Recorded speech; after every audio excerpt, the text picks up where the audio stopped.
bi an sigikun o ye Burkina Faso o ye bula do turɔdisiw la ka bon hakili ma. Burkina Faso o ye turɔdisi faga a ka bon hakili ma. An bɛna o image yira aw la. N'an tɛmɛna ka bɔ yen nɔ, Asimi Koyita a y'a fɔ a y'a kɛ.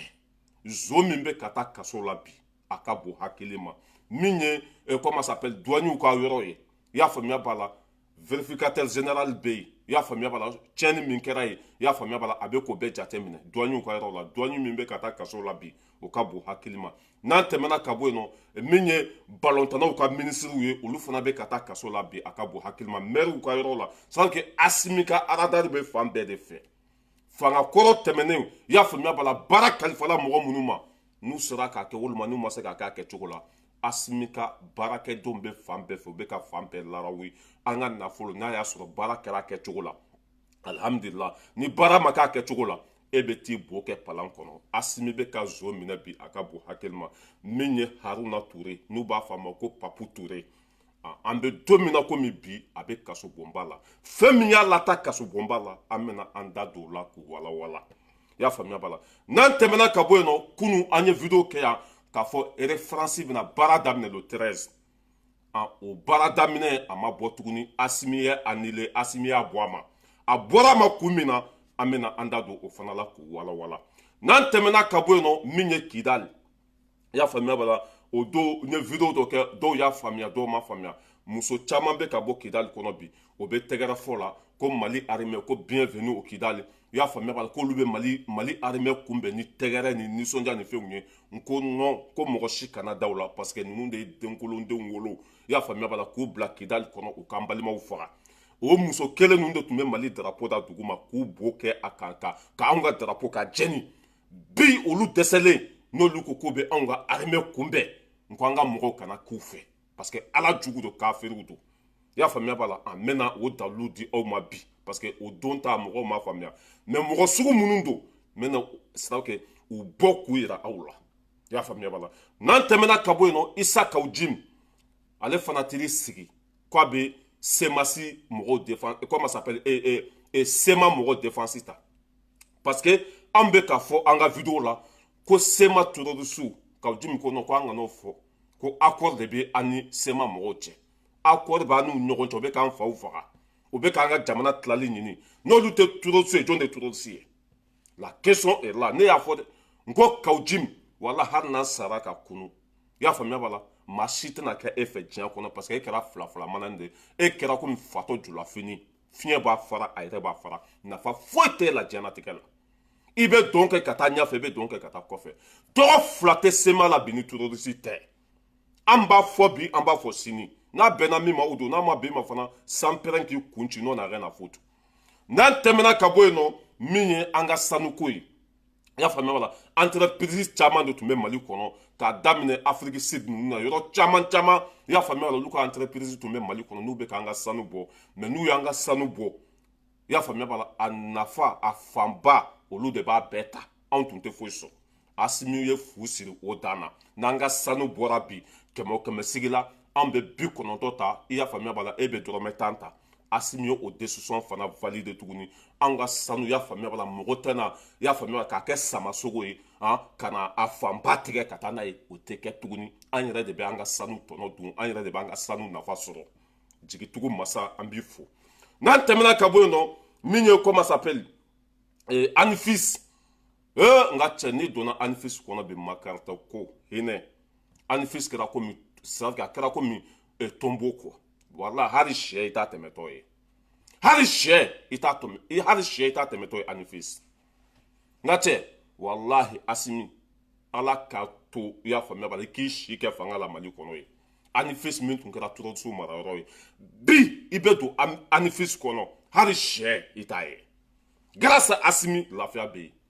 N'an tɛmɛna ka bɔ yen nɔ min ye CDR mɔgɔw ani Isa Kawujim olu b'u k'u yɛrɛ kɛ imam dɛmɛbaga ye bi ka da kun jumɛn kan n'u olu bolo ko imamu ye olu ɲɔgɔn de n'u bɔra ko bɛ imam défense ta imamu na taa olu ka kɛlɛ kɛ parce que laɲini fila tɛ CDR mɔgɔw la bi Asimi ka fanga ka tiɲɛ mɔgɔ wɛrɛ ka na laɲini fila tɛ CDR la dɛ laɲini fila tɛ CDR la n bɛ n kali ala la ala min ka bon n ka kalili ma Assimi ka sabi walima Assimi ka fanga ka tiɲɛ walima jamana kɔnɔdenw ka wuli k'u gɛn ka bɔ fanga la o de ye CDR mɔgɔ ka laɲini. C'est pour cela que bɛ ka imam défense ta. Jɔn de ye imam lase dɔgɔyama ma ni CDR kelen don. Jɔn de ye imam lase dɔgɔyama ma Isa Kawujimi. O de la maliyɛndenw tɛna kɛ aw fɛ fo ka diɲɛ dugukolo meleke aw da bɛ mugu bɔ aw da bɛ ɲɛɲɛ bɔ taafan tɛ aw la. Mɔgɔ minnu ye imami mankutu tiɲɛ ka imami lase dɔgɔyama ma o de b'a la bi ko bɛ imam défend u ka intérêt personnel kama na tɛ marché tuguni dɛ. Imam tɛ don o jeu kɔnɔ a tɛna aw ka kɛlɛ kɛ. An b'an da don o la nin de y'an sigi kunba ye k'aw bɛɛ lajɛlen fo aw b'a partager. Ne balimaw bi ye jeudi le 12 octobre 2023. Bi ye jeudi le 12 octobre 2023. An bɛ musobaw ka musoba fo Bachulu Nyangi. Kunu a tun bɛ Lafiyabugu. Lafiyabugu fantanden fɛn fɛn tun bɛ yen. I y'a faamuya b'a la ni ekɔliso minɛn sanni se tɛ u masaw ye. Ekɔliden fɛn fɛn tun bɛ yen ni ekɔliso minɛn sanni se tɛ u masaw ye. Bachulu ye ekɔliso minɛn san k'a di fantanden bɛɛ lajɛlen ma Lafiyabugu kɔnɔna na. A image filɛ nin ye n'an bɛ taa an bɛ se. O ɲɛ b'a la Bachulu Nyangi. Fantanden fɛn fɛn tun bɛ Lafiyabugu. I y'a faamuya b'a la ni minɛn sanni ekɔliso minɛn sanni n'a se t'i fa ye walima n'a se t'i ba ye ni teri kungo fɔ Bachulu ye a bɛ jigin tugun. Minɛn sanna k'a di bɛɛ ma. A preuve filɛ a dalilu filɛ. An bɛ tɛmɛ ka bɔ yen nɔ dɔw fana b'a la Bachulu bɛ ka taa politiki don ekɔlisow kɔnɔ a Bachulu bɛ ka taa politiki don n ka cɛ n'a ye minɛn san k'a di ekɔlidenw ma fo k'a ka dɔn k'a fɔ k'ale de y'a san. N'a ye dɛmɛ ta ka ɲɛsin u ma fo k'a ka dɔn k'a fɔ Bachulu de ye dɛmɛ ta ka ɲɛsin u ma parce que Mali kalabanci ka ca quoi. Dɔw fana b'a la ko non n'i taara dɛmɛ kɛ i photo man ka ye i photo man ka bila minɛnw sanfɛ. A photo bɛ bila minɛnw sanfɛ bi a photo bɛ bila minɛnw sanfɛ sini. Wa an b'a fɔ yan k'ale de bɛ ka fantanw dɛmɛ bi. O fana bɛ ka digi dɔw la. Bachulu bɛ dɛmɛ min kɛ fantanw ye o fana bɛ ka digi dɔw la n'i taara dɛmɛ kɛ ka n'i photo bila yen nɔ politiki bɛ ka taa don ekɔliso la. N ko politiki bɛ wolo ekɔliso de la. Mɔgɔ minnu b'an kunna bi ko i y'a faamuya b'a la u ye politiki kalan ekɔliso de la. Cɛ a ye mɔgɔw to u ka fantanw dɛmɛ sa n'a tɛ se ka fantanw dɛmɛ a ye hasidenya dabila quoi. Hali sini n'an taara dɛmɛ kɛ an b'an photo bila yen. Kuma fa n'a ba filɛ. Ne balimaw an bɛ tɛmɛ ka bɔ yen nɔ an bɛ don an sigi kunba kɔnɔ. An sigi kunba o ye terroriste 500 ani kɔ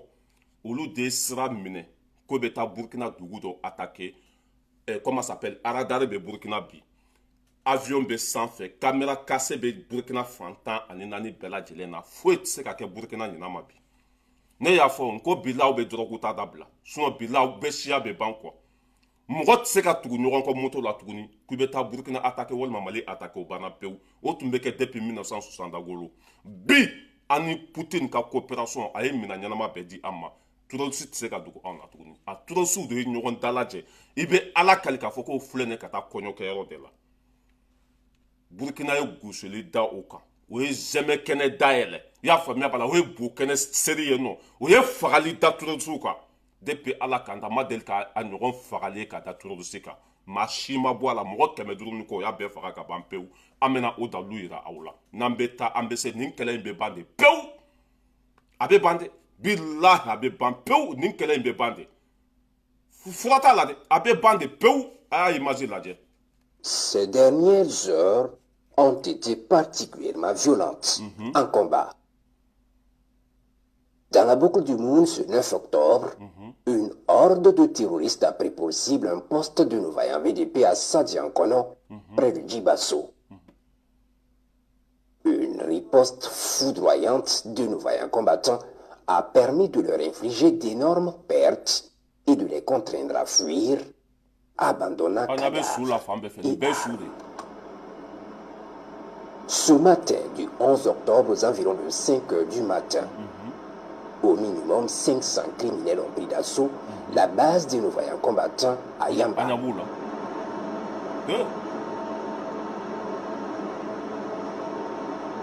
500 et quelques. Après près d'une heure de violents combats, l'ennemi replie vers l'est. S'ensuit alors la bataille aérienne contre cette horde. Les vecteurs aériens prennent en chasse ces terroristes. Répartis en petits groupes, ils seront verrouillés, tour à tour.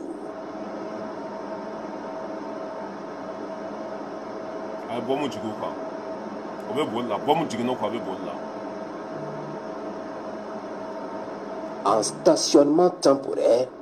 des groupes sont verrouillés et frappés.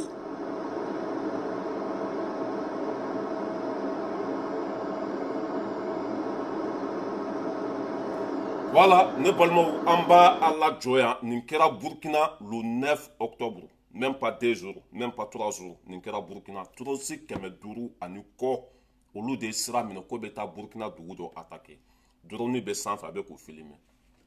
E cɛ ni mɔgɔ si banna i bɛ sɔn ko bɛɛ ma. Wallahi ni mɔgɔ dati banna i bɛ t'i yɛrɛ bila terrain ɲɛ kɔ a b'i bo tigɛ. Ninnu kɔni b'a dɔn ko n'olu tugura ɲɔgɔn kɔ a tɛ dogo. Ninnu b'a dɔn ko n'o ye i y'a faamuya b'a la n'u ye ɲɔgɔn ta moto la ko bɛ taa dugu attaquer a tɛ marcher tuguni. Mais ni Ala ye mɔgɔ halaki k'i ta tiɲɛ k'i barika ban i bɛ t'i yɛrɛ ci fagabaga tɛgɛ kɔnɔ. Parce que ko in ban waati de sera kɔ. Mali, Burkina, Niger ninnu lafiya waati de sera terroristes bɛ ka t'u yɛrɛ di anw ma. Nin ka di anw ye dɛ. Ka tugu ɲɔgɔn kɔ ta ko bɛ taa dugu attaquer o de ka di anw ye. Mais k'i dogo ka na mɔgɔ attaquer kelen kelen o tɛ anw arrange quoi. Nin dɔrɔn de ka di anw ye. A ye yɛlɛ moto sanfɛ ka tugu ɲɔgɔn kɔ k'a bɛ taa dugu attaquer nin de ka di anw ye. Avion kelen drone kelen a bɛ mɔgɔ 10,000 kɔ bɔ baara la heure kelen. I y'a faamuya b'a la. Avion kelen drone kelen a bɛ se ka mɔgɔ 10,000 kɔ bɔ baara la une seconde. Nin de ka di anw ye. Hali bi a ye continuer ka tugu ɲɔgɔn kɔ. Hali bi a ye ɲɔgɔn dalajɛ k'a bɛ taa dugu attaquer. Nin de bɛ anw arrange kosɛbɛ comme ça an b'aw bɛɛ bombarder k'aw bɛɛ faga. N'o kɛra aw bɛ ban pewu. Ala ka barika don Burkina armée la. Ibrahim Traoré ni tuma na tɛ ɲɛnabɔ. An bɛ tɛmɛ ka bɔ yen nɔ. An bɛ na comment ça s'appelle Haruna Traoré. Comment ça s'appelle Haruna Touré. N'o tun ye IBK ka ministre kɔrɔ dɔ ye Haruna Touré. I jɔ n k'a lajɛ n'a photo bɛ n bolo an k'a yira aw la. Haruna Touré ale tun ye IBK ka ministre de support dɔ ye. I y'a faamuya b'a la k'a to balontannaw ka comment ça s'appelle ɲɛmɔgɔya la. Wari détourné n'a ye wari tunu n'a ye. A wari tunu n'a ye min kɛ n ka cɛ a filɛ ale de filɛ nin ye Haruna Touré. J'espère que mɔgɔ caman b'a dɔn. A filɛ Haruna Touré ale de tun ye balontannaw ka ministre ye. An bɛ don min na komi bi a bɛ kaso bonba la ka da kun jumɛn kan jamana nafolo o kasa b'a nɔfɛ bɛjɛ nafolo o kasa b'a nɔfɛ a ye fɛn ta a ta tɛ fɛn min ye a ye fɛn dun a ta tɛ fɛn min ye a bɛ kaso bonba la mandat de dépôt o dara kan kunu ka taa bila wo kɔnɔ ye ne y'a fɔ dɛ n ko Assimi de b'a fɔ ka tila k'a kɛ parmi les 5 colonels dɔ bɛnkɛ bɛ kaso la n tɛna a tigi tɔgɔ fɔ dɛ parmi les 5 colonels dɔ bɛnkɛ bɛ kaso la wolo bɛnkɛ a bɛ kaso la a bɛ tɛmɛ o kan a tɛ tɛmɛ o kan o b'a yira k'a fɔ mɔgɔ tɛ to ye n'i ye nafolo dun a kɛra ɲinan ye o a kɛra san wɛrɛ ye o i seginna ye k'i bɛ taa kaso la dɛ parce que Assimi ninnu tɛ tɛmɛ foyi la hali ɲinan n'i y'an ka nafolo suɲɛ walima toto k'an ka nafolo k'an ka wari biye ta ka taa n'a ye dingɛ kɔnɔ a bila i kunna ko turu setɔ la d'i ma bɛɛ tagatɔ de kaso la wa nin de y'a solution ye dɛ ni Assimi yɛrɛ tun sera ka mɔgɔ 2 faga zon na ka zon kɔgɔlenba 2 minɛ Adi Ɲagandu walima i y'a faamuya la zon kɔgɔlenba 2 ɲɔgɔn k'olu minɛ ka taa n'o suguba la drone min b'an bolo ka bila o sanfɛ ka bɔmu kelen bila ka jigin u kan wallahi ka wari bɛ burun suguba la i bɛ taa fo lahara kana dalen sɔrɔ ye a min ye Haruna Touré a bɛ kaso bonba la ka da kun jumɛn kan k'a ye faso nafolo suɲɛ i bɛ ka ministre kɔrɔ Haruna Touré il était ministre de support a bɛ kaso bonba la i y'a faamuya b'a la k'a to ministre de support la j'espère que dɔ in fana bɛ yen min bɛ fɛn na ye ko Musa Ataya olu bɛɛ tun ye ministre de support de ye komi ale bɛ ministériya la an t'a dɔn fɛn min bɛ k'o ta retardé dɔɔni mais Papu comment ça s'appelle Haruna Touré ale bɛ kaso bonba la o b'a yira k'a fɔ Assimi layidu fɛn fɛn ta maliyɛnw ye a bɛ k'a bɛɛ bɔ a sira fɛ Assimi layidu fɛn fɛn ta maliyɛndenw ye a bɛ k'a bɛɛ k'a kɛcogo la an ka cɛ in dɛmɛ n'an y'a dɛmɛ hɛrɛ bɛ sɔrɔ n'an y'a dɛmɛ an bɛ se an sera la n'a y'a fɔ a b'a kɛ a ko maliyɛnw b'a la ko zon ka minɛ ko baara bɛna daminɛ dɛ ni baara daminɛna ni mɔgɔ somɔgɔ minɛna ni k'i bɛna delili kɛ ko delili tɛ yen dɛ a bɛ ka bɛɛ minɛ dɛ zon hakɛ min taara kaso la nin kalo 2 kɔnɔ a tɛ ku TGV kɔnɔ maire min donna kaso la douanier min minɛna i y'a faamuya b'a la ministre min minɛna a ka bon hakili ma Papu Touré an bɛ dugawu k'i ye ala ka hinɛ la k'i dayɔrɔ sumaya a bɛ anw ka constitution kɔnɔ a bɛ anw ka sariya sunba kɔnɔ ni faso y'i ta baara la bɛɛ jɛ nafolo kana maga a la ni sara t'i bɔ walima ni nɛgɛ ka bon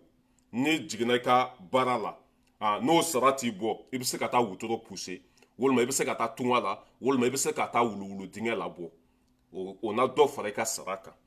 mais faso nafolo o ye haramu ye baarakɛla bɛɛ ma parce que e ka nafolo tɛ bɛɛ de ka nafolo don a di kun ye de ko ka jamana jɔ ni e kelen y'o ta ka k'i ta ye kɔlɔlɔ b'a kɔfɛ dɛ wa minisiri kɔrɔ bɛɛ ja tigɛlen don bi an ye sira bɛɛ bloqué ka sira bɛɛ datugu minisiri fɛn fɛn tun bɛ bɛɛ ka fanga la n'u bɛ Mali kɔnɔ bi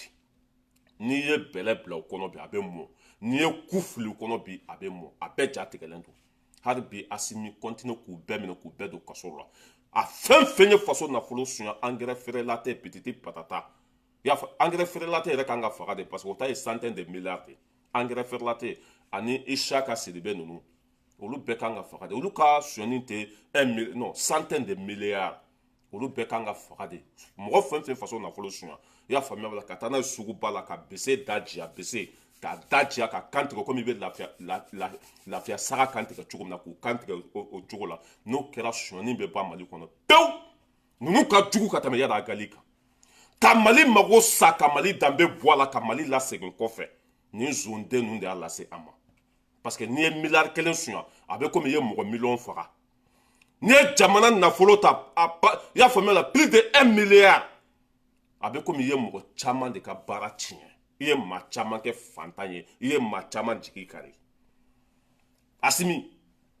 suɲɛni ka dabila bi i bɛ zonba 2 de faga Adi Ɲagandu engrais feerela tɛ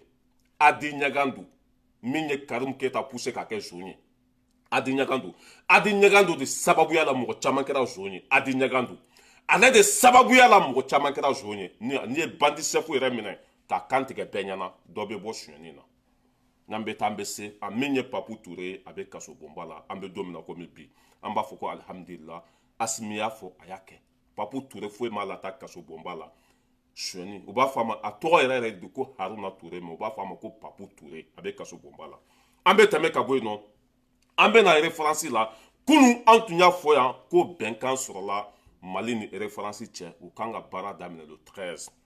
ja ko agence nationale i y'a faamuya bala colonel dɔ de bɛ baara kɛ agence nationale n'o ye Mali aéroport ye colonel dɔ de bɛ baara kɛ o de ye décision ta k'a sɔrɔ Asimi t'a kalama o de ye décision ta k'a sɔrɔ Sogɛl t'a kalama ale taara décision ta k'a sɔrɔ sanfɛmɔgɔw t'a kalama o kunnafoni cɛrinna anw fana nana sigi yan k'a fɔ référence ani Mali ɲɛmɔgɔw u bɛnna fɔlɔ référence kan ka baara daminɛ le 13 ja Asimi ninnu ma décision ta min ye agence nationale olu ka DG olu ka ɲɛmɔgɔba o de ye décision ta i y'a faamuya b'a la ko faransi ka référence bɛ se ka don Mali kɔnɔ cogo min ka d'u ye Asimi ninnu bɔra kalama ko cɛ ye décision ta u y'a gɛn ka bɔ a place la k'a gɛn ka bɔ a place la parce que Mali mago tɛ référence la bi référence man ka don Mali kɔnɔ sisan DG de taara i y'a faamuya b'a la i y'a faamuya la ka taa lahidu di référence mɔgɔw ma k'u ka baara daminɛ le 13 ka sɔrɔ kotigiw t'a kalama mais c'est du n'importe quoi n'i y'i pan ka sɔrɔ kotigiw ma pan i bɛ panko 2 kɛ n'i y'i pan ka sɔrɔ kotigi ma pan i bɛ panko 2 kɛ référence ka tagali Mali kɔnɔ tuguni an bɛ dugawu de kɛ i y'a faamuya b'a la ala ka hinɛ o la maa si tɛ référence ta waati dɔn Mali kɔnɔ parce que o ye molobaliya min ta ka ɲɛsin an ma nin de y'a molobaliya nin de y'a sara cogo ye an bɛ baara kɛ ɲɔgɔn fɛ n'aw wulila dɔrɔn a bɛ n'aw ɲangata anw tɛ nin na tuguni yanni aw ka décision ta a bɛ na an bɛ sigi ka kuma de mun de la aw ka avion tɛ taa Mali la an bɛ kuma n'an bɛnna min kan o don mais ka kɛ dɔrɔn i n'a ko Mali nana olu baw de ka koɲɛminɛn kɔnɔ jɔnmaya bɛ ta k'an sɛgɛrɛ molobaliya sugu bɛɛ bɛ ta k'an sɛgɛrɛ Asimi ko banna pewu mɔgɔ minnu tun kɔntannen don Faransi ko dɔ bɛna bɔ chômage la Macron yɛrɛ ye dɔn sugu bɛɛ kɛ ka tɛgɛrɛ sugu bɛɛ fɔ ko nin ye référence ka baara daminɛnen ye ko caman bɛna bɔ chômage la Asimi ko a m'an faamu mɔgɔ min ye décision ta o ye ne ka baarakɛden de ale tɛ se ka foyi ɲɛnabɔ Assimi ko yɛrɛ faransi k'a sen to don Mali kɔnɔ tuguni fo ka taa diɲɛ dugukolo meleke ni maliyɛn min bɛ t'i sen na i bɛ t'i sen na n'i bɛ ɛri turki ta i b'a ta walima n'i bɛ ka gamɛli ta ka don ɛri marɔku kɔnɔ i b'a ta mais ɛri faransi ye mulubaliya min kɛ anw na a bɛ lakali tariku la u ka avion bɛ jɔ yɔrɔ min na an b'u bɛɛ feere ɛri faransi hali ko avion tun bɛ jɔ parking min na a bɛɛ feere tɔ la don a bɛɛ ditɔ la don société wɛrɛ ma mɔgɔ minnu tun nisɔndiyalen don ko ɛri faransi bɛna baara daminɛ baara ma bɔ tuguni u ka tagali Mali kɔnɔ a ma ɲɛnabɔ tuguni parce que Assimi ko k'a t'a la bi a t'a la sini ɛri faransi sen man ka don Mali kɔnɔ Mali yɛrɛ mago tɛ ɛri faransi ka mais o temps yɛrɛ t'an bolo sisan quoi k'an bɛ taa an sigi ko négociation an ni ɛri faransi mɔgɔw ka kuma k'an ka o temps tɛ yen Assimi ko temps yɛrɛ tɛ yen olu c'est que an ɲɛ t'olu ka ko yɛrɛ de la fɔlɔ quoi olu ka ko yɛrɛ tɛ yen bi an hakili dalen bɛ Kidali de kan bi fɛn min ka gɛlɛn ni fɛn bɛɛ ka Mali territoire bɛɛ minɛ fɔlɔ ni Mali fan bɛɛ kɛra an ta ye lafiya bɛ na kɔfɛ a ka fɔ Macron n'a ka mɔgɔw ye komi olu bɔra ka tɛgɛrɛ fɔ ka dɔn kɛ ka balani ta a ko nin ye caman bɔlen ye Faransi chômage la Français wari bɛna don u ka kɛsu kɔnɔ parce que yɛrɛ Faransi ka voyage kelen a bɛ bɛn 500 millions de ma u ka voyage kelen 500 millions a bɛ wari min ladon a ka bon hakili ma hali TGV t'a ladon yan yɛrɛ Faransi bɛ wari min ladon hali Faransi bolimafɛn bɛɛ t'a ladon tile kɔnɔ u ka voyage kelen Mali kɔnɔ 500 millions n ko kafiri ye dangaden de ye quoi dangatɔw de quoi aw bɛ wu ni wariba sɔrɔ ka tila ka n'aw jɔ a ma ko k'aw tɛ taa ɛrɛ faransi jɔlen ni bi cɛ maliyɛnw ma sa maliyɛnw bɛ ka t'u ka vacances la a kɛra joona bi a kɛra aw de la u nimisalenba dɔ bi mais solution t'a la Assimi ko ɛrɛ faransi k'a tɛ taa Mali la bi a tɛ don Mali kɔnɔ sini wa a y'a faamuya b'a la don waati yɛrɛ t'a la Mali kɔnɔ taa waati t'a la Mali kɔnɔ voilà ni min bɛ i yɛrɛ ladege yɛrɛ Marɔku ni Algérie na komi dɔw b'a fɔ ko lafiya t'o kɔnɔ ko sonyani bɛ yen hali ni sonyani bɛ kɛ yen jamana danbe ka bon ni fɛn bɛɛ ye hali ni sɛgɛn b'a la jamana danbew de ka bon ni fɛn bɛɛ ye an b'an ka danbe de ɲini sisan Mali la souveraineté totale i y'a faamuya an ka yɛrɛma hɔrɔnya o bɛ kɛra an bɛ bonya de Mali bɛ bonya de diyagoya ayiwa kunun anw nana an sigi yan k'a fɔ ko accord ni Mali ni Faransi ko avion ko solution sɔrɔla la jaja mɔgɔ min ye i y'a faamuya b'a la accord di Faransi avion tigiw ma k'u ka baara daminɛ o yɛrɛ tɛ ko kunna e tɛ président e tɛ ministre e tɛ foyi ye e bɛ se ka taa décision ta ka sɔrɔ sanfɛ mɔgɔ t'a kalama cogo jumɛn o fana ka bɔ a la Faransi ye Mali Burkina Niger a y'olu de bila wuruzu kɔnɔ comment ça se fait que Mali bɛ se ka ordre di comment ça s'appelle ɛrɛ Faransi ma ka sɔrɔ ni Burkina ma kuma o ni Niger ma kuma or que comment ça s'appelle fédération b'a ni ɲɔgɔn cɛ bi Mali tɛ se ka foyi kɛ bi ni Burkina t'a kalama Mali tɛ se ka foyi kɛ bi ni Niger t'a kalama ni jamana saba bɛɛ kɛra fa kelen ba kelen a bɛɛ kɛra du kelen ye n'an bɛ fɛn fɛn k'an bɛ sigi ka kuma de fɔlɔ e bɛ se ka taa décision ta cogo jumɛn Assimi t'a kalama Sogɛl t'a kalama Burkina t'a kalama Niger t'a kalama o ko bɛ annulé de diyagoya parce que Faransi ka tɔɔrɔ bɛ nin jamana saba de kan nin jamana saba bɛɛ fana ye ɲɔgɔn minɛ bi k'u bɛ Faransi de kɛlɛ ninnu tɛ foyi kɛ ɲɔgɔn kɔfɛ min yɛrɛ Faransi ye ale sen tɛ don Mali kɔnɔ fo ka taa buru fiyɛ an bɛ Ala de deli o la dɛ i bɛ dɔw ka mɛn komi aw ye nɛnini kɛ aw tɛ se ka taa Mali la ni ne taa waati sera Mali la hali ni n bɛ mobili de boli ka taa n b'a boli ka taa ni ne taa waati sera Mali la hali ni n bɛ tagama sen de la ka taa Mali la n bɛ tagama sen na yɛrɛ Faransi y'a faamuya b'a la u ye molobaliya min kɛ anw na a ma bɛn ne ma bi a ma bɛn ne ma sini wa yɛrɛ Faransi komi mɔgɔ kana kuma ka dan sago quoi sinon n'i y'a ta ne sago ma ne tɛ don a kɔnɔ yɛrɛ tuguni ne tɛ hali ni n bɛ mobili de boli ka taa Mali la ne b'o fisa ni yɛrɛ Faransi ye bi hali ka mobili boli ka taa Mali la ne b'a fisa ni yɛrɛ Faransi ye bi wa Assimi a y'o bali ka don dɛ bon ni Ala nana kɛ n'aw bɛnna fɔlɔ u ka billet da ka gɛlɛn dɛ n bɛ segin o kuma kelen kan u ka billet da ka gɛlɛn ka tɛmɛ fɛn bɛɛ kan Abdoulaye Diop y'a fɔ k'u ka tile kelen k'a bɛ bɛn 500 millions de ma 500 millions i y'a faamuya par la mais ko billet in da ka gɛlɛn de ne y'a fɔ ko billet in da ka gɛlɛn de a ka gɛlɛn ka tɛmɛ Amérique ta kan a ka gɛlɛn ka tɛmɛ diɲɛ bɛɛ ta kan Algérie ka bɔ Faransi ka taa Algérie 80 euros ka bɔ i y'a faamuya par la Faransi ka taa Amérique tile fila i b'o de kɛ sira la 300 euros cela veut dire que anw de bɛ wari ladon u kun ka tɛmɛ fɛn bɛɛ kan Mali de bɛ wari ladon u kun ka tɛmɛ fɛn bɛɛ kan an bɛ min fɔ Assimi hali ni bɛnkan bɛ nana kɔfɛ billet da ka nɔgɔya maliyɛnw ma quoi avion billet a da ka nɔgɔya maliyɛndenw ma n'a da ma nɔgɔya hali ni an yɛrɛ de bɛ an ka avion lawuli ɛrɛ mali lawuli a ka to ka na maliyɛnw cɛ yan ka taa n'u ye o bɛɛ ka ɲi ninnu ye mɔgɔw tɔɲɔ kɔ o ye mɔgɔw tɔɲɔ kojugu mali bɛ wari min ladon ka kɛsu kɔnɔ hali ameriki t'a ladon ameriki 52 pays 52 pays mais mali kelen bɛ wari min ladon faransi kɛsu kɔnɔ hali ameriki t'a ladon an bɛ wari min ladon ka kɛsu kɔnɔ hali ameriki t'a ladon parce que o bɛ ka bin an kan o bɛ k'an joli min o bɛ ka wari fu bɔ an kun mɔgɔ billet kelen 1800 euros billet kelen 2000 euros kuma ma se su ma su yɛrɛ ta ka gɛlɛn ka tɛmɛ fɛn bɛɛ kan ni balima sara yan ni se t'i ye i b'a d'u ma de o ka jɛni su kelen i b'a dɔn ni sara i tɛ se k'i sigi sɛsi kɔnɔ ni sara i y'a faamuya la dumuni tɛ se ka na d'i ma ni sara o salen de o kelen pubɛli de ye o su dɔrɔn ka bila fɛn kɔnɔ ka taa n'a ye mali la 4000 euros 5000 euros 6000 euros o ma si ye maliyɛn tɔw na kɔ n'an y'o kɛlɛ kɛ k'an k'u to yen k'u ta de y'u ka avion ye an k'u to yen tɛnɛ ta an tɛ maa si to yen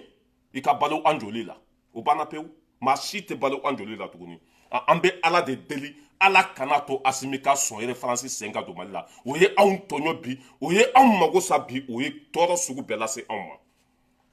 dɔw bɛ n'a fɔ komi e tɛ taa mali la tuguni ne bɛ taa mali la ni n bɛ taa mali la n bɛ taa n sen na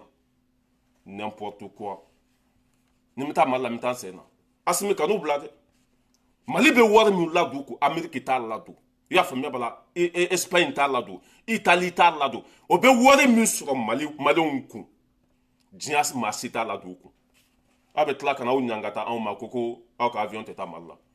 aw ka avion jɔlen ni bi cɛ maliyɛn sara wa a ye maliyɛnw ka tagali bali mali la a kɛra joona sisan a kɛra aw de la voilà nin tun ye o yɔrɔ ye kunu an tun nana sigi yan k'a fɔ aw ye ne ye appel min yɛrɛ sɔrɔ a ka ca dɔw yɛrɛ ye ne wele ko bɛ ne dɔgɔya aw bɛna kunnafoni di mɔgɔw ma aw tɛ foyi fɔ ni nkalon tɛ mais comment ça s'appelle agence nationale olu tun ye décision ta k'a fɔ o ni référence mɔgɔw bɛnna fɔlɔ référence bɛ baara daminɛ le 13 ta o bɛ yen nɔ o tɛ se ka wuli sɔsɔ cogo t'a la o kuma ye tiɲɛ de ye sɔsɔ cogo t'a la mais ja ale ma sanfɛmɔgɔw consulter cela veut dire qu'a y'i pan k'a sɔrɔ kotigiw ma pan a ye panko fila kɛ sinon an ye kunnafoni min di kunna tun jɛlen don dɛ mais i y'a faamuya bala agence nationale olu ka ɲɛmɔgɔba de ye décision ta colonel dɔ de b'o kunna ye an tɛna tɔgɔ fɔ colonel dɔ de bɛ yen ale de ye décision ta k'a sɔrɔ asimi ninnu t'a kalama k'a sɔrɔ burkina t'a kalama k'a sɔrɔ niger t'a kalama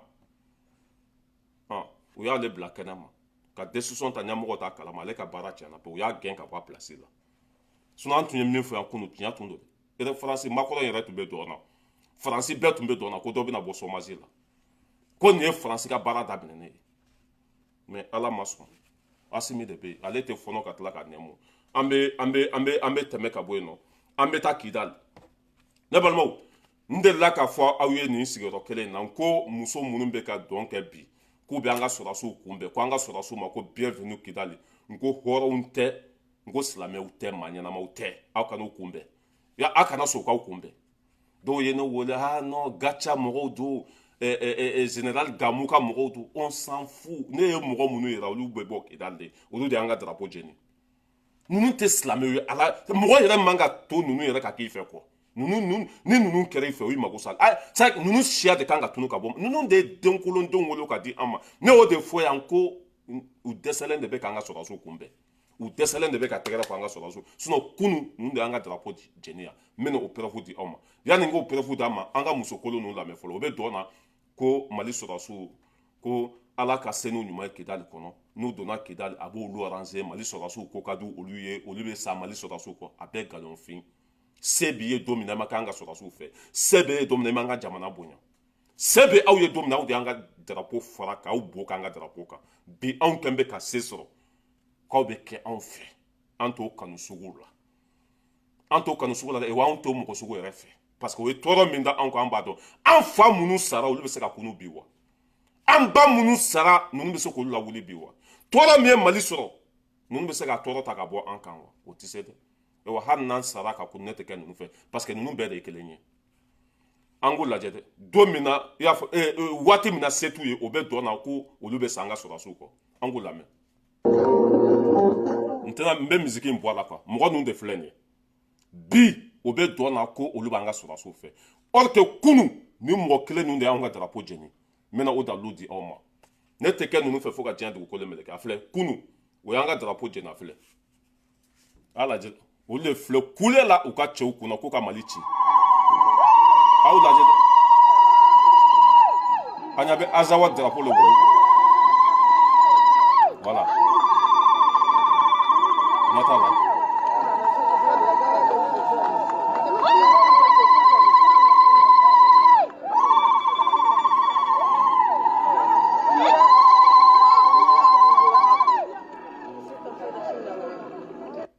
voilà aw yɛrɛ ɲɛ b'a la muso nafigi den minnu bɛ dɔn na bi k'olu bɛ anw ka armée fɛ olu de filɛ nin ye kunu mali drapeau bɛ ka jigin kidali kɔnɔ ka azawa drapeau layɛlɛ fo bɛ kule u cɛw kunna fo i y'a faamu fo bɛ tɛgɛrɛ fɔ u cɛw kunna azawa drapeau yɛlɛtɔ n'olu nana bi u dɛsɛlen kɔfɛ u barika bannen kɔfɛ k'o bɛ anw fɛ non maa si tɛ anw kin yan ka tila k'an fiyɛ yan o tɛ kɛ dɛ k'anw kin ka tila k'an fiyɛ o tɛ kɛ tuguni Asimi n'aw donna Kidali n'a ye nin si jugu den fɛn fɛn sɔrɔ yen nɔ a y'u faga ka sɔrɔ mɔgɔ ma bɔ a kalama ne de y'a fɔ parce que n'a ye ninnu to yen ninnu bɛ denkolon wɛrɛ de wolo i y'a faamuya mɔgɔ minnu filɛ nin ka azawa drapeau layɛlɛ ni muso kolon ninnu de a bɛ wolo ni muso si jugu den ninnu de a bɛ wolo a n'aw donna Kidali a y'a bɛɛ faga n'aw donna Kidali a y'a bɛɛ si jugu den tigɛ bi minnu bɛ ka tɛgɛrɛ fɔ bi k'olu b'an ka sɔrɔsiw fɛ ko an ka sɔrɔsiw ko ala ka se n'u ɲuman ye Kidali o t'an fɛ dɛ dɛsɛ don se b'i ye don min na i ma sabali i dɛsɛlen kɔfɛ n'i ko i bɛ sabali hali ala yɛrɛ t'i fɛ quoi se b'i ye don min na ala ko i kan ka sabali o waati tɛ se t'i ye waati min na n'i ko i bɛ sabali ala ka sira t'i la mɔgɔ ka sira t'i la k'o fɔ an ka sɔrɔsiw ye n'aw donna Kidali ka nin surakamuso nɔgɔlen ninnu sɔrɔ yen mɔgɔ minnu t'u kɔ k'o tɛ sali u tɛ ala dɔn n'a y'a fɛn fɛn sɔrɔ yen nɔ a ye pikapu jigin a kan ka wuluden tigɛ parce que n'aw tɛmɛna ninnu na ninnu bɛ denkolon wɛrɛ wolo tuguni ka bila mali kɔnɔ n'a ye ninnu to yen o bɛna den qualité dɔw de wolo tuguni den minnu bɛ bila mali kɔnɔ tuguni aw ka n'u to yen dɛ parce que ɲamaden tɛ foyi wolo ni ɲamaden tɛ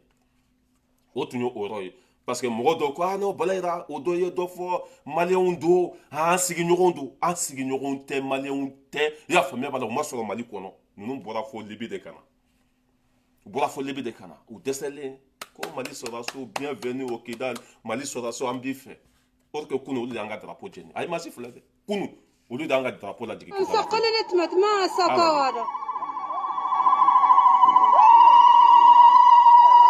minnu bɛ ka tɛgɛrɛ fɔ bi olu de filɛ nin ye minnu bɛ ka tɛgɛrɛ fɔ bi olu de filɛ nin ye an bɛ se ka kɛ ninnu fɛ minnu bɛ ka tɛgɛrɛ fɔ bi a bɛɛ mɔgɔ sugu kelen n ye video fɔlɔ min yira ani nin a bɛɛ mɔgɔ sugu kelen a bɛɛ fini kelen wa o bɛɛ kelen a ka n'u to yen de Asimi n'aw donna Kidali dɔrɔn n'a ye fɛn fɛn sɔrɔ a y'a bɔ baara la race Balayira de l'homme tranquille depuis Paris an bɛ tɛmɛ ka bɔ yen nɔ an bɛ na Isa Kawujimi fana a y'o fana lamɛn dɛ ni ala banna mɔgɔ la i bɛ sɔn ko bɛɛ ma an ka Isa Kawujimi lamɛn yanni an ka se Isa Kawujimi ma an ka fɛn lajɛ Nous sommes actuellement au centre-ville de la ville d'Anafif. Anafif est situé à 110 km de Kidal. Il est situé entre Gao et Kidal. Ça fait quelques jours la reprise des hostilités entre l'armée malienne et le CSP. Et voilà, la ville elle est fantôme, les habitants ont quitté, il reste quelques individus qui s'occupent que du centre de santé.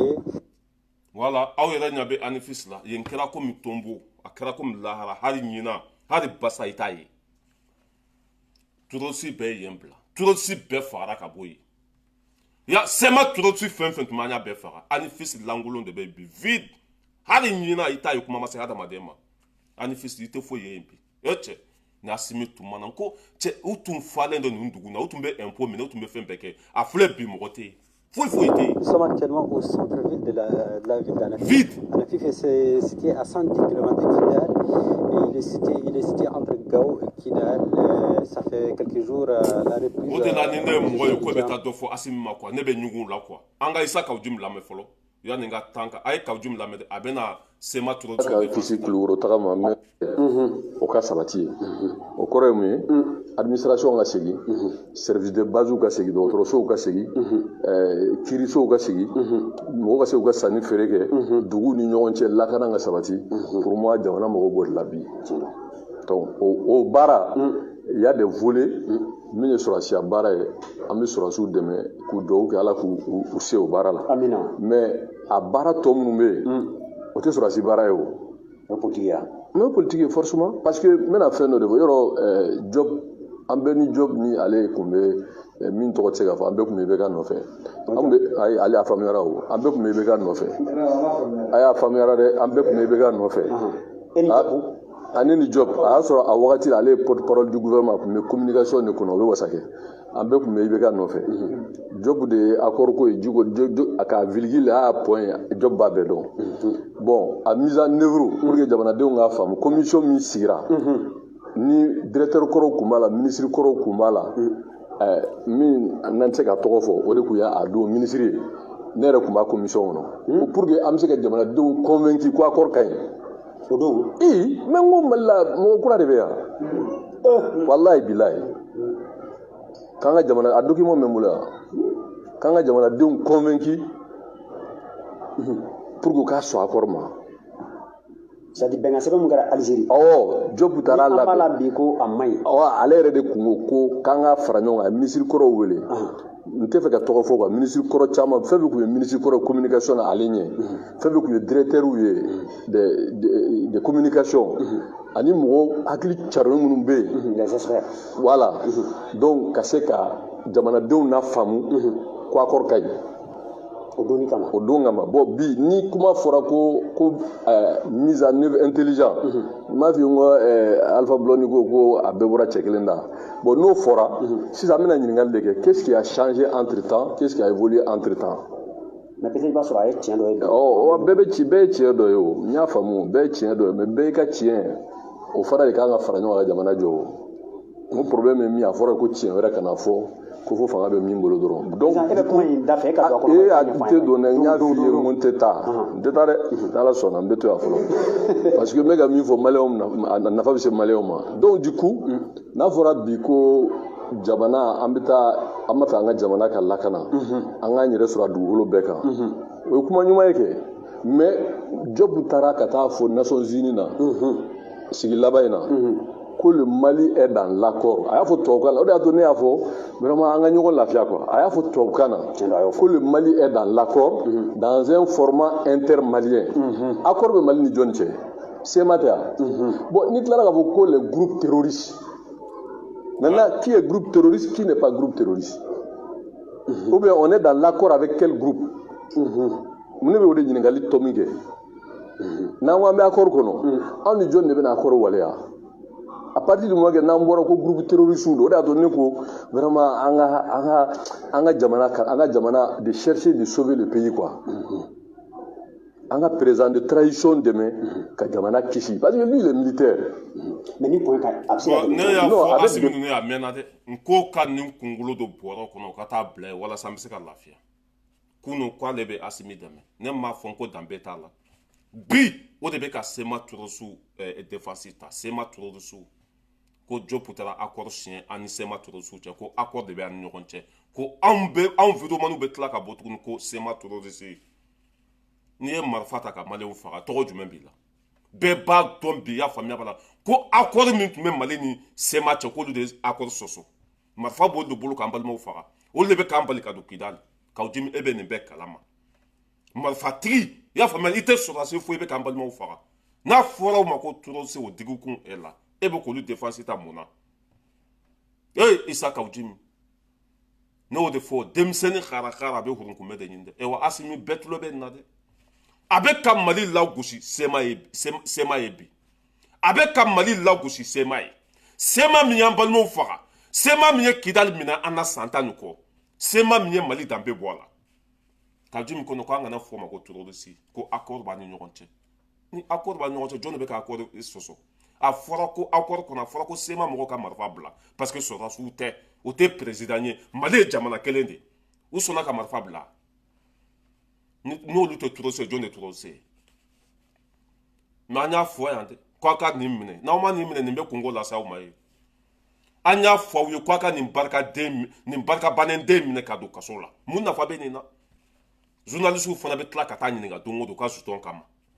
journaliste fana bɛ tila ka taa u yɛrɛ b'a dɔn ko danbe tɛ mɔgɔ min na hɔrɔn tɛ a tɛ se ka ciga ci bi journaliste bɛ ka taa ɲininka u ka sutɔn nɔfɛ parce que journaliste a b'olu wele de ka 2000 3000 di olu ma olu fana bɛ taa nin hɔrɔn kolon ɲininka mun nafa bɛ nin ɲininkali la e k'a lajɛ waati min na an bɛ ka sema ku tigɛ waati min na an bɛ ka sema terroriste ku tigɛ ka jun bɛ ka t'u défense ta ko k'an ka n'u faga k'an bɛɛ maliyɛn de komi o ma e fa faga o ma e ba faga o ma e somɔgɔ faga o ma e den faga o ma e muso faga e kan ka t'i sigi ko non k'an ka n'u faga ko accord de b'an n'u ɲɔgɔn cɛ e masa mɔgɔ minnu bɛ ka anw faga an bɛ k'an yɛrɛ défend ka jun ko non k'an ka n'an yɛrɛ défend dɛ ko parce que ko maliyɛnw don ko accord b'an n'u ɲɔgɔn cɛ e ni ala na kira cɛ accord min bɛ an ni ɲɔgɔn cɛ est ce que ninnu bɛ ka baara kɛ ni sariya ye wa ninnu bɛ ka baara kɛ ni accord ye wa accord kɔnɔ a b'a kɔnɔ k'a fɔ ko sema terroriste k'u ka marifa bila u sɔnna ka marifa bila u ma sɔn ka bila dɛ mais a da tɛ mɔgɔ si la anw ka ɲɛmɔgɔ de bɛ accuser videomaniw de bɛ accuser aw kana fɔ ma ko terroriste do bi terroriste do sini mɔgɔ fagalaw do ala jugu do kafiriw do n'an ye cɛw cɛ sɔrɔ marifa b'i bolo an bɛ batari sɔtɛ yan Assimi de bɛ yen tan tɛ yen tuguni dɛ bon nin fɛn na bɔnna ninnu de bɛ kuma la Mali kɔnɔ est ce que ninnu kan ka kuma bi wa c'est là qui me fait très mal est ce que Kawujim ninnu kan ka kuma bi wa non ils n'ont pas droit à parler hein a bɛ ka sema de défense ta bi Kawujim bɛ ka sema terroriste de dɛmɛ bi Mali kan k'an bɛ ka maliyɛn ɲɔgɔnw de faga a bɛ komi Mariko ye kuma min fɔ Mariko ka kuma ni Kawujim ka kuma bɛɛ ye kelen ye k'an bɛ ka an balimaw de faga an bɛ ka population de faga ko maliyɛnw don ko accord b'an ni ɲɔgɔn cɛ f'a bɛ Diop ninnu dɔgɔya an ka autorité bɛɛ tulo bɛ nin na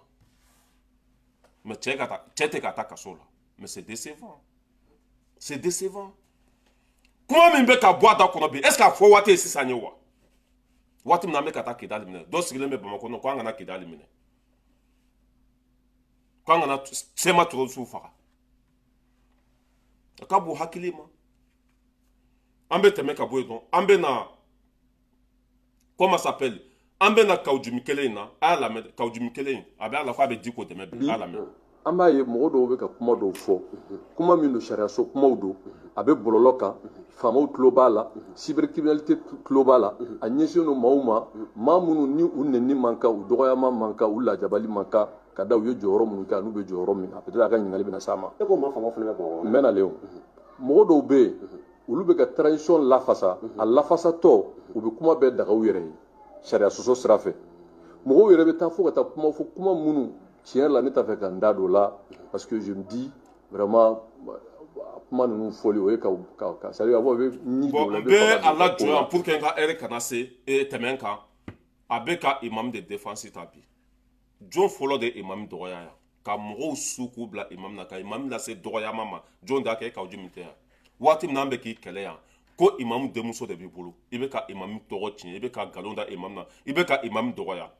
o don i y'a faamuya imam tun tɛ mɔgɔba ye dɛ imam même ko ne yɛrɛ t'a dɔn ninnu bɛ taa yɔrɔ min na quoi ninnu bɛ na mun de fɔ maliyɛnw ye bi danbe kɛnɛ kan mɔgɔw ɲɛ ka don imam na ka imam lase dɔgɔyama ma e fɔlɔ de y'a kɛ M5 kɛlɛ banna i ye mɔgɔ fɔlɔ min kɛlɛ o ye imam de hali Mugutawa tali a bɔra e de ta kɔnɔ i tilara ka t'i sigi tuguni ko ni imam bɛ misiri kɔnɔ ko aw ta tɛ s'a ma ko en tant que a bɛ politique kɛnɛ kan ko aw b'a dasi de o bɛɛ ma bɔ e da kɔnɔ yan ne nan'i sigi ko fɛn o bɛ fɛ ka imam utiliser nin waati in na imam k'olu ka kɛlɛ kɛ parce que o da tɛ tulu la bi o ni CDR mɔgɔw ni ne ye CDR mɔgɔw ye ko bɛ imam défense ta ko Kawujim fana bɛ t'i sigi ko bɛ imam défense ta mais jigilatigɛ don c'est une honte Alasa ye kuma min fɔ imam ma wala hali mɔgɔ t'a fɔ jugula mɔgɔ ma olu de b'a la bi k'olu bɛ imam défense ta parce que se t'u ye bi u barika banna jama t'u kɔ jama fitinin min bɛ imam kɔ o bɛ fɛ o jama k'olu ka kɛlɛ de kɛ k'u bɛ foronto dun ni imam da ye o tɛ marché yan imam kunkolo b'a kan da la n'a y'a kɔrɔbɔ an jɔlen bɛ yan imam tɛna kɔrɔbɔ yɛrɛ n'a y'a kɔrɔbɔ an bɛ jɔlen bɛ yan o bɛ fɛ ka foronto dun ni imam da ye imam défense tɛ ka taa dɔwɛrɛ la dɛ i y'a faamuya b'a la imam ka jama labɔ Assimi ninnu kama imam ka jama labɔ komi a y'i bɛ ka gɛn cogo min na o tuma tɛmɛna pewu jama min bɛ Assimi kɔ a tɛ mɔgɔ si kɔ Mali la se min bɛ Assimi ye bi a tɛ mɔgɔ si ye Mali kɔnɔ ye parce que ka da kun jumɛn kan a bɛ ka baara ɲuman de kɛ Ka jimi ninnu ka t'u sigi bi k'olu bɛ imam dɛmɛ mɔgɔ minnu ye imam nɛni kunu ka imam lase dɔgɔyama ma CDR mɔgɔw olu bɛ ka imam ka vidéo partager bi mun kosɔn parce que Assimi de y'u bɛɛ ka nan bɔ Boubou Cissé tun bɛ 10 millions de d'u ma par mois i y'a faamu ninnu bɛɛ tun bɛ wariba de ta boîte lɛ la Assimi ninnu ye nin bɛɛ tigɛ Assimi dimi b'u la sinon ni Mali ko don Mali bɛ ka jɔ bi o mais olu tun bɛ balo nin de la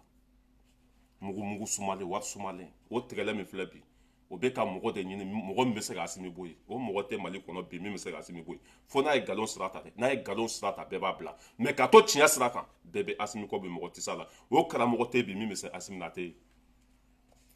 sitini kɔ ni ne ye imam kanubaga dɔw ye k'o bɛ Kaoudim min ka vidéo partager bi mais jigilatigɛ don quoi n ko mɔgɔ dɔw bɛ imam kɔ quoi c'est même pas la peine o de bɛ ka Kaoudim min ka vidéo partager bi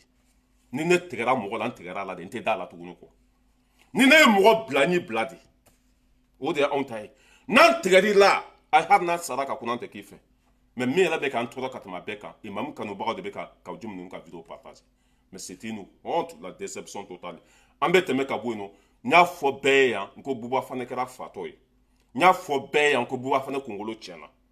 fatɔya tɛ ko u taara juru dɔ mɔgɔ la walima nɛgɛjɔlɔkɔ b'i sen na o dɔrɔn tɛ fatɔya dɛ mɔgɔ kunkolo bɛ se ka déranger k'i to jama t'u la k'i to mɔgɔninfinw t'u la mɔgɔ kunkolo bɛ se ka déranger k'i to kuma la Buba fana kunkolo tiɲɛna bugubugu a ye Buba fana lamɛn. Ka taa Kufa ɲini Modibo Kone dɛsɛra ka taa Iyad Agali ɲini Modibo Kone dɛsɛra nin bɛɛ la ko fo Buba fana cɛ nin kelen kelen don k'a ɲɛ bilen bi min banna ka wari la min banna k'a danbe feerew ma min banna pɔsu la min yɛrɛ jɛra a somɔgɔw kɔ nin kɛlɛ kama parce que ne somɔgɔw fɛla tɛ nin ni kuranɛ cɛ ne somɔgɔ tɛ yen o b'a yira ko ye danga tɛ yen mais ne b'a f'u ye dɔrɔn ko Sumaworo Kante m'a to sunɔgɔ la a ka Mali mara dɛ Mali la n'i ko vidéomaniya ko yɛrɛ bonya tɛ mɔgɔ minnu tɛ vidéomaniya kɛ k'olu bɛɛ faniw ba nin na Mali la karamɔgɔ bɛ Mali la mɔgɔba bɛ Mali la min fana ba ma nin ya mɔgɔba bɛ Mali la galoma ta ka da min na ne de ko n filan faden sago ninnu n bɛ faden tɔɔrɔ kuma f'u kan wasu la parce que Ala de y'a di ne ma mɛ n wasu la voilà ni min bɛ sɛbɛ kɛ i bɛ sɛbɛ kɛ n'i tɛ sɛbɛ kɛ i ka to yen. Bon a ka kuma ninnu yɛrɛ ça colle pas hors sujet a bɛ to Modibo Kone ka yɔrɔ la a bɛ taa vidéomaniw la a bɛ to yan fɛ kunkolo tiɲɛna bugubugu Buba fana ko Modibo Kone dɛsɛra ka Amadu Gufa ninnu ɲini k'a bɛ k'ale de ɲini Modibo Kone bɛ min bi a bɛ Kidali Amadu Gufa k'i jɔ a ɲɛ kɛ a ka bɔ kulu wɔlɔ a ka na n'an m'a kun ci ka taa fara i k'a fɔ a ma ko tu Buba fana ko Modibo Kone dɛsɛra ninnu na ko Modibo e ni Ala na kira cɛ e tɛ Mali la e bolila ka bɔ Mali la Modibo Kone b'a dɔn e bɛ Faransiya Modibo Kone bɛ e ɲini mun na Modibo Kone bɛ jɔyɔrɔ proposer e ye mun na le mec il est devenu handicapé mental il est devenu handicapé total ɲɛ kali Ala la Buba fana kɛra fatɔ ye Buba fana kɛra parce que Buba fana ninnu degera bɛndiya de la Faransi a bɛ kaso de la sokuruni kelen kɔnɔ ye ani a cɛya tɛ marché muso t'a fɛ Buba fana cɛya tɛ marché depuis Ala k'aw da de la ka den ye Buba fana bolo a cɛya tɛ marché nafa t'a la muso t'a fɛ muso bɛ k'i fɛ mun kama jarakɛw ka baara jaralakaw ka baara Buba fana tɛ se nin se la a b'a kelenna komi gɔn kelenna bila kunkolo tiɲɛna bugubugu Modibo Kone bɛ e ɲini mun na Modibo Kone bɛ e la jamana kuntigi bɛ mɔgɔ min bolo bi u k'a ka baara bila k'a bɛ e ɲini a ye nin sɛbɛn ka Buba fana kunkolo tiɲɛna dɛ walahi Buba fana kɛra fatɔ ye a ye k'a ka kuma ninnu bɛɛ sakedi hali n'a b'a ka dilan sanfɛ Modibo Kone ne yɛrɛ t'a dɔn Modibo Kone fɛn fɛn k'a la Modibo Kone ka baara ka ca bi Buba fana e ma Modibo Kone ɲɛ tɛ e la bi Modibo Kone tulo tɛ e la bi bilahi n'an bɛ taa bilahi don dɔ bɛ na e bɛ fini bila hakɛto bɛ kuma kɔnɔ nka